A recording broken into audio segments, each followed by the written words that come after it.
think to try and help aid understanding here, I'm going to take you back to one particular thing you just said, which is we know that these ideologies were incorrect because they separated me from you. Yeah. So what you're implying there is that there is no separation between me and you, that we are to some extent a oneness. Yes. Yeah.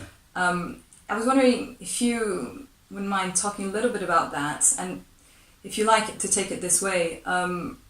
I've also heard you say that, the self is an illusion. There is no identity beyond the one identity. Yeah. So perhaps, could you follow on from that? Well, we cannot predicate ourselves. We cannot predicate ourselves, so we cannot make premise I self, I live, I die. I cannot premise that. It's an incorrect premise. Right? Regardless of any other perspective, that's an incorrect premise. I cannot premise myself, and you cannot premise you.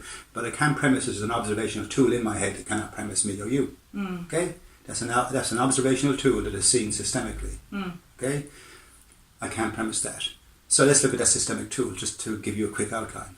Okay? And use the word outline. You can't outline yourself because, where do you start and finish? You have no first order contingency. I can't dig down into you and say, Carolina begins from this point. I've located a point where you begin as you unto yourself. Yeah? So you cannot be predicated. So if we cannot be predicated, let's go further into that.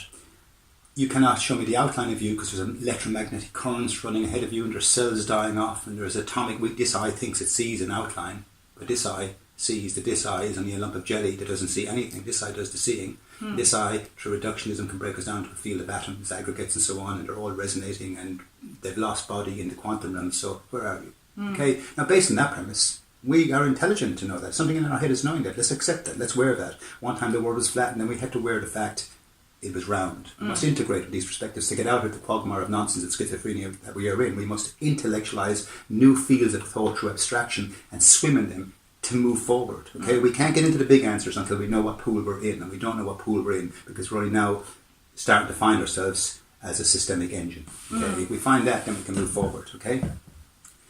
So anyway, just wonder. So to just move a little bit further on that point.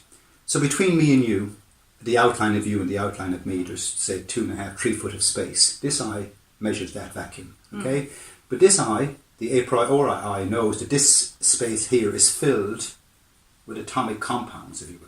Okay, and if it's filled, okay, like two fish swimming a foot apart have a foot of water between them. It's filled with water, the space. So this is kind of filled with ethereal water.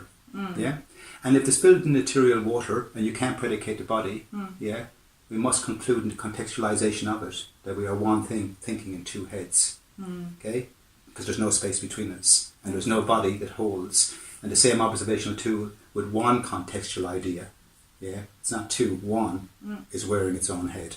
So is that similar to the... I hope there's something in that. Does make sense. Is that similar to, let's say, the Buddhist doctrine that there is no such thing as the self, that you should detach yourself from the self? Yeah, I'm just doing it through a mathematical lens. I'm just taking it a step further. I'm just showing it through to be the case by systemizing it, and then by showing you the thing that systemizing is, it's in itself, the thing in itself coming true. The ghost in the machine, is what I call the formulaic animal in the machine. Okay, there is something in us. Our engine is a single formulaic animal wearing 7.5 billion intelligent brains. Okay, they're antennas to allow it to come true. Some are not developed yet, but the developed ones are allowing it to come true.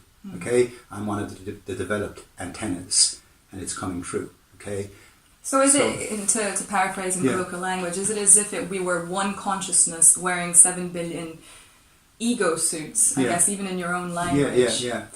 I like, if you think about a bath of water, okay, big bath of water, and you start to freeze it, and you create 1 million ice cubes floating around in the bath of water, and the ice cubes now believe they're individual egos floating around, but when you break them down, they are the water.